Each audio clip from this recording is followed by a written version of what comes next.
प्यारे दोस्तों, ये है उर्दू की कहानी खातिरदारियाँ का पार्ट 2। चले दोस्तों, देखते हैं आगे की कहानी।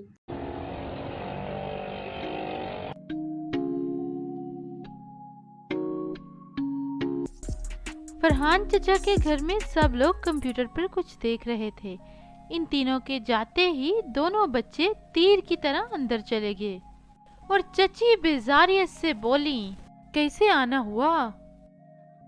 भाई तुम लोग कम ही शक्ल दिखाते हो, इसीलिए तो तुम्हारी चच्ची जान पूछ रही हैं। आप लोगों से मिले हुए काफी दिन हो गए थे, तो इसलिए दादा जान ने सोचा कि जाकर मिल ही आओ तुम लोग। जमीला चची नाक चढ़ाकर बोली, भाई अब इतने दिन भी नहीं हुए, 6 महीने पहले ही तो आए थे ये लोग मिलने ईद पर। भाई अब इन लोगों के लिए कुछ ठंडा तो ले आओ ना। चचा ने चची के मिजाज की गर्मी का असर बच्चों पर देखते हुए कहा, ठंडा तो घर में कुछ भी नहीं है, बच्चे रहने ही कहाँ देते हैं कोल्ड ड्रिंक फ्रिज में। चची सदा की बेजार थी। ऐसा करते हैं कि जो खीर तुमने बनाई थी वही ले आओ, वही खा लेंगे।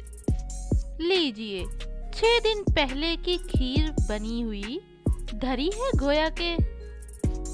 चचा ने बच्चों की खातिर तवाज़िया में गरम जोशी लाना चाहिए। चलो मैं ही ले आता हूँ कुछ बाजार से बच्चों के लिए। अरे रहने दीजिए चचा, हम तो बहुत ही थोड़ी सी देर के लिए आए हैं, रहने दीजिए। राके इस बहस से उकता कर बोला, तो ये कौन सा सचमुच जा रहे थे? हा हा हा हा। जमीला चची कहकहा लगाकर बोली, हा हा हा हा। भाई मेरे ख्याल से बच्चों को दोपहर का खाना तो खिला ही देते हैं, वक्त तो हो ही गया है खाने का।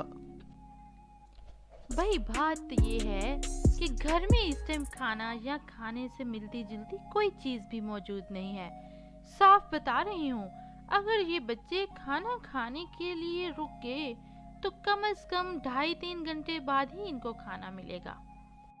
अरे रहने दीजिए चचा, वैसे भी हम घर जाकर खाना खा ही लेंगे। अम्मी ने हमारे लिए हरे मसाले की बिरयानी बनाई है।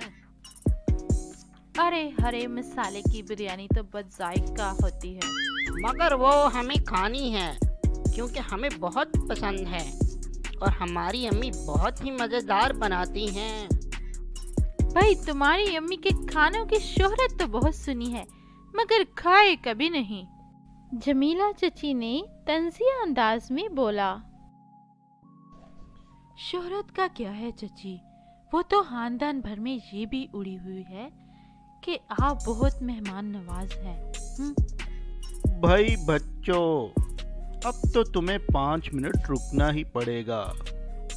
मैं तुम लोगों के लिए सामने वाली दुकान से कबाब रोल और बर्फी लेके आता हूँ। अरे नहीं चचा, हम लोग चलते हैं, अम्मी इंतजार कर रही होंगी खाने पर, इजाजत दीजिए। और ये लोग जाने को उठ खड़े हुए।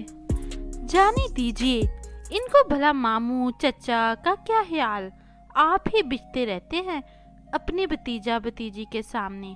उनको तो हमारे घर में आध पौना घंटा करना मुश्किल हो रहा है। जमीला चची भड़क उठी।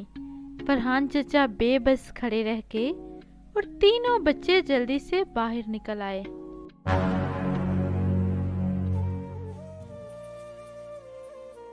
लेकिन ये क्या, घर पहुंचने से पहले ही उनकी शिकायतें दादा के कानों तक पहुंच चुकी थी। मोहसिन के घर वाले नहा धोकर घर के सब काम निपटाकर बाहर आए तो तुम लोग गायब। सलमा ने तुम लोगों को खाने पर रोकने के लिए मिन्नतें की, तुम लोग निकल भागे। फरहान और जमीला तो है ही इतने मेहमान नवाज, उन्होंने किस्म किस्म के कबाब रोल पेस्ट्री तुम लोगों के आगे रखे, मगर तुम लोग तो हवा के घोड़े पर सवार थे, कुछ खाए पिए बिना ही चले आए। लिहाज मुरव्वत तो खत्म ही हो गई है इस नई नस्ल में, यानी कि हद हो गई। दादा जान को सबके फोन वसूल हो चुके थे और वो तीनों बच्चों के घर में दाखिल होते ही गरज उठे थे। तीनों बच्चे एक दूसरे की शक्ल देखने लगे के अरसे से फालिज का शिकार मगर बेहद मेहमान नवाज और खुश अखलाक दादा जान को ये पता ही नहीं था कि फालिज उनकी टांगों पर ही नहीं, लोगों के अखलाक पर भी असर कर चुका है। तो दोस्तों, कैसी लगी आज की आपको कहानी हमें कमेंट सेक्शन में बताइएगा। मिलते हैं अगली कहानी में, तब तक अपना ख्याल रखना। अल्लाह हाफिज़।